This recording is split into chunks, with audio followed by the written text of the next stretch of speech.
Je vous l'annonçais dans les titres, le chef de l'État, le président Alassane Ouattara, était récemment à l'Académie des sciences d'outre-mer de Paris, où il a émis un souhait, celui de voir notre continent, l'Afrique, devenir membre permanent du Conseil de sécurité de l'ONU, le témoignage de notre envoyé spécial, Abiba Dambélé.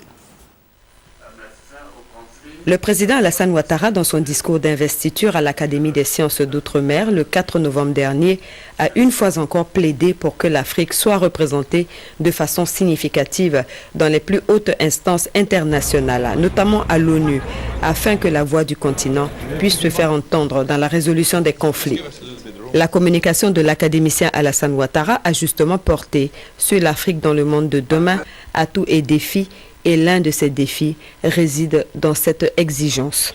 Le prochain sommet de l'Élysée sur la paix et la sécurité, les 6 et 7 décembre 2013 à Paris, permettra aux pays africains de développer les voies et moyens pour prévenir ce type de crise qui fragilise nos États. L'Afrique aspire désormais à être assise autour de la table quand se prennent les décisions la concernant.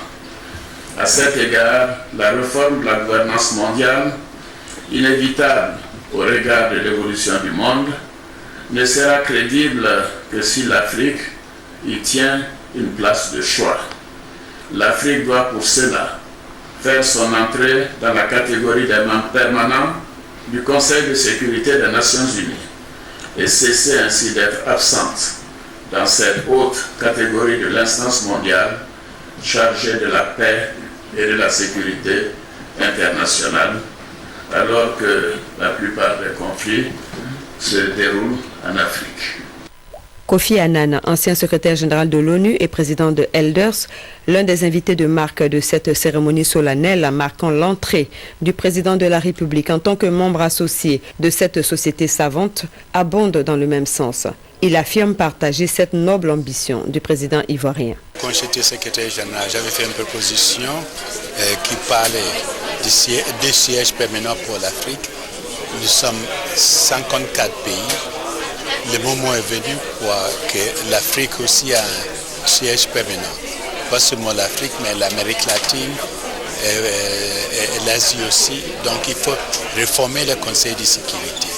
L'ancien secrétaire général des Nations Unies et le président Alassane Ouattara ont une vision commune du rôle que devrait jouer une Afrique émergente dans le concert des nations. Et nul doute que ces deux personnalités pourront compter sur l'influence des académiciens sur la scène internationale pour faire aboutir cette cause légitime, celle de porter toujours plus haut la voix du continent.